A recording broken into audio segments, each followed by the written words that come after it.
Welcome to Nasdaq Trade Talks. I'm Jill Malandrino, Global Markets Reporter at Nasdaq. What really happens to your data online? Robert Beens, co-founder and CEO of Startpage, the world's first private search engine launched in 2006, joins me to discuss. Robert, welcome to Trade Talks. Thank you, Jill. Great to be here. How are big tech companies using our online data, whether for good reasons or for bad reasons? First, it's important to understand just how vast their reach is. Facebook has 2.6 billion users. Amazon owns 45% of the US e-commerce market. Google's handles 92% of the world's searches.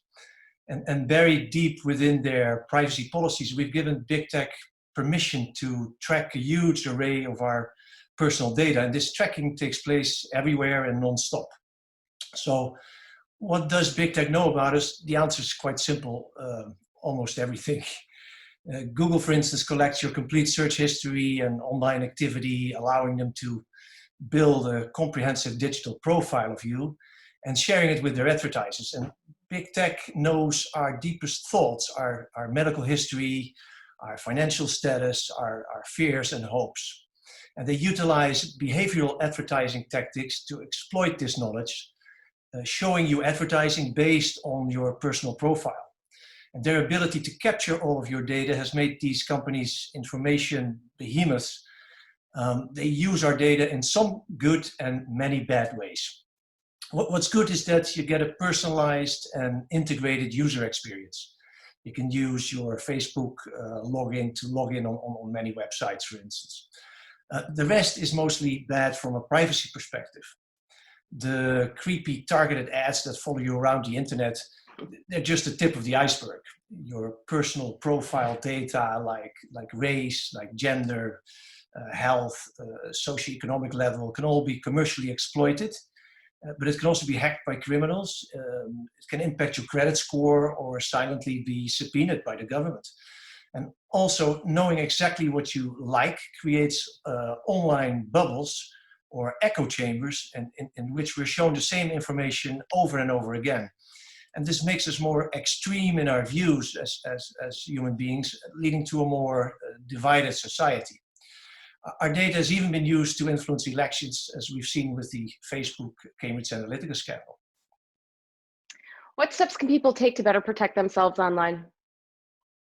First of all, you need to become aware of the dangers, understand what data you share online and what happens to it. A website like the Electronic Frontier Foundation, EFF.org, is a great place to start educating yourself. The good news is that there are many steps people can take to regain their privacy. There are super-friendly alternatives to the products we use every day. Take privacy search engine Startpage.com, for instance. By using Startpage instead of Google, you get the same great results, but without the tracking. As early as 2006, we realized your search queries, they're highly personal, and collecting them creates huge privacy concerns. And that's why we launched the world's first private search engine in that year. We don't store or share any of your personal data, and a built-in proxy service called the Anonymous View completely shields you from the outside world. It's a free product, and it takes 1 minute to change your search engine, and you'll never look back. As a browser, you could use Brave or Tor. For email, not many people know that sending an email is like sending a postcard, basically. The mailman can read it, the post office can make copies. By changing to a secure mail provider like StartMail, for instance, you can start securing your email communications as well. For messaging, I would use Signal instead of WhatsApp. There's a nice overview of privacy-conscious alternatives on a site called privacytools.io. And finally, I would recommend best practices like installing software updates, creating strong passwords, setting up two-factor authentication, never clicking on unfamiliar links in your email and stuff. And then you have apps, of course. Apps harvest massive amounts of data that don't directly are needed for the apps themselves. So go to your privacy settings and turn them off.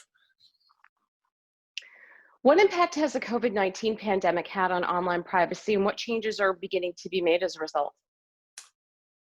A good question.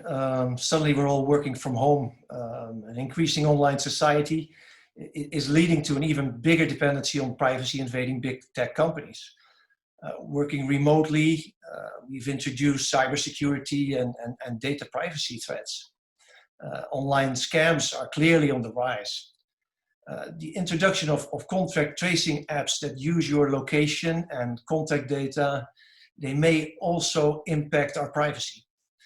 We all need to strike a good balance between privacy and fighting the virus effectively. But the biggest danger is for surveillance to become the new normal.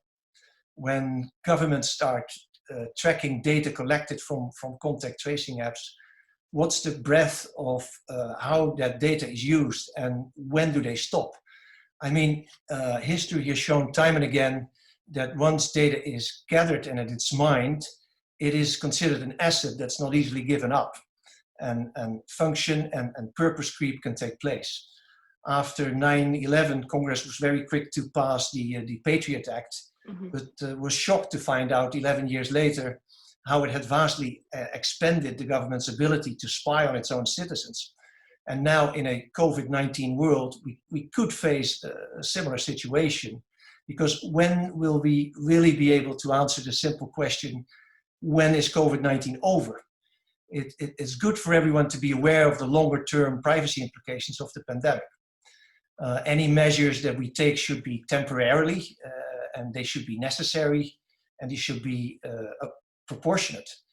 Privacy should be a basic right for everyone, and we should all demand our governments to support that right, also in a post-pandemic world. All right, Robert, thanks so much for joining us on Trade Talks. Thank you so much, Jill, for having me. You got it, and thanks for joining me. I'm Jill Malandrino, Global Markets Reporter at Nasdaq.